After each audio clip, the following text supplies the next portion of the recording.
नमस्ते। आज चाहिँ म तपाईहरुलाई मेरो एउटा परिवारको हिस्सा जसको नाम चाहिँ टफी हो, मेरो पहिलो बेबी मेरो टफीको बारेमा भन्दैछु। जीवनमा केही सम्बन्धहरू यस्ता हुन्छन् जसलाई कुनै नामले परिभाषित गर्न सकिँदैन।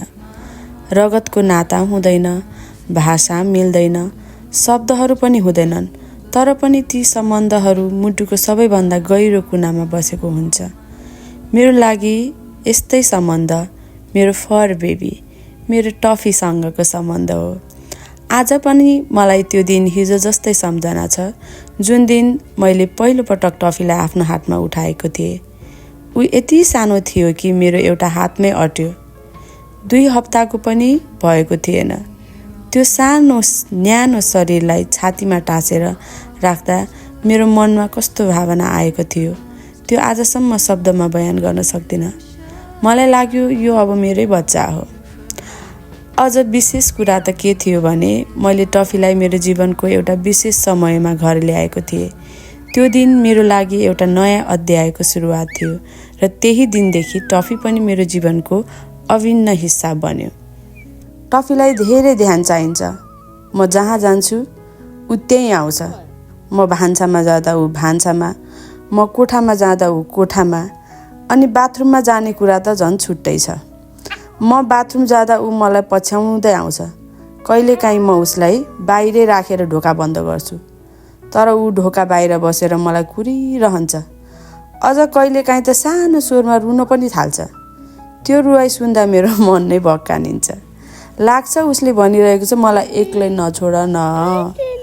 म धेरै बेर उसको त्यो आवाज सहन सक्दिनँ। अन्ततः ढोका खोल्छु र उसलाई भित्र ल्याउँछु। ऊ भित्र आएर मेरो नजिकै बस्छ अनि शान्त हुन्छ। त्यो सानो छेडले मलाई सधैँ सम्झाउँछ कसैको लागि म नै उसको सुरक्षित ठाउँ हुँ भनेर। म काममा जाँदा ऊ ढोकाबाट मलाई हेरिरहन्छ। म फर्किने बेलासम्म ऊ मलाई कुरिरहेको हुन्छ। घर फर्किएपछि उसको त्यो पुच्छर हल्लाउँदै दौडदै आउने बानीले मेरो दिनको थकान एकैछिनमा हराइदिन्छ। त्यो खुसी नाटक होइन, त्यो शुद्ध प्रेम हो मेरो लागि, केवल मेरो लागि। विशेष विदेशी भूमिमा जहाँ कहिलेकाहीँ एक्लोपनले मन भारी बनाउँछ, त्यहाँ टफी मेरो साथी, मेरो परिवार र मेरो सहारा बनेर बसेको छ। ऊ बोल्न सक्दैन, तर उसको उपस्थितिले धेरै कुरा बोल्छ। अनि राति सुत्ने बेलामा उसको अर्को बानी झन् विशेष छ। ऊ आएर आफ्नो शरीर मेरो ढाडमा टाँसेर सुत्छ। कहिलेकाहीँ म निदाइसकेको हुन्छु, तर पनि उसको न्यानो शरीरले मेरो ढाड छोएको महसुस हुन्छ। त्यो अनुभूति शब्दले बयान गर्न सकिँदैन। त्यो केवल स्पर्श होइन, त्यो विश्वास हो। यो उसले मलाई दिइरहेको सन्देश हो कि म तिमीसँग सुरक्षित छु। कहिलेकाहीँ ऊ मेरो हात चाट्छ। धेरै मानिसहरूको लागि त्यो सामान्य कुरा होला, तर मेरो लागि त्यो उसको मायाको भाषा हो। त्यो उसको तरिका हो मलाई भन्नको लागि कि म तिमीलाई माया गर्छु। तर यी सबै खुसीका बीचमा एउटा कुरा छ जुन कहिलेकाहीँ मेरो मनको गहिराइमा आएर बस्छ। कहिलेकाहीँ म एक्लै बसेर सोच्ने गर्छु टफीले मेरो बारेमा के सोच्दो होला। के उसले मैले उसलाई गरे जत्तिकै माया गर्छ होला त? के ऊ साँच्चै खुसी छ होला?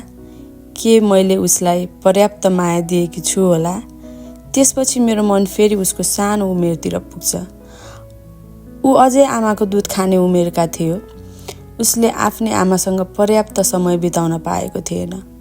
ऊ धेरै सानो छँदै आफ्नो आमाबाट छुट्टियो र मेरो जीवनमा आयो। त्यो कुरा सम्झँदा आज पनि कहिलेकाहीँ मेरो आँखा रसाउँछ।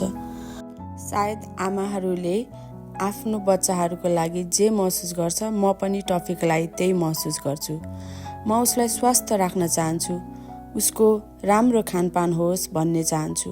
उसको नङ काटिदिन्छु, नुहाइदिन्छु, सफा राख्छु। उसको हरेक सानो कुरामा ध्यान दिन्छु। उसको फेभरेट खाना चाहिँ चिकन भए पनि म सधैँ उसको स्वास्थ्यलाई प्राथमिकता दिन्छु। सानोमा राम्रोसँग ट्रेनिङ दिन नसकेको कारणले होला सायद कहिलेकाहीँ अलिक धेरै भुक्छ। अनि अलिकति जिद्दी छ, अलिकति एग्रेसिभ भइहाल्छ। कहिलेकाहीँ म नै फिगर आउट गर्न सक्दिनँ के गर्ने होला यसलाई सुधार्नको लागि। तर उसले seat, lay down, role over र नमस्ते चाहिँ गर्न जान्दछ। उसको ती साना उपलब्धिहरूले पनि मलाई गर्व फिल हुन्छ। कहिलेकाहीँ म उसलाई हेरेर सोच्ने गर्छु, उसलाई लाग्दो हो कि मेरो संसार को हो, अनि म मनमा नै उत्तर दिन्छु, बाबा म तिम्रो संसार हुँ।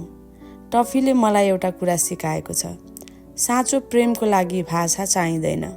साँचो प्रेम महसुस गर्न सकिन्छ, एउटा नजरमा, एउटा स्पर्शमा, एउटा सानो रुवाईमा, एउटा पुच्छर हल्लाइमा। लभ यु सो मच मेरो toffee, I love you so much.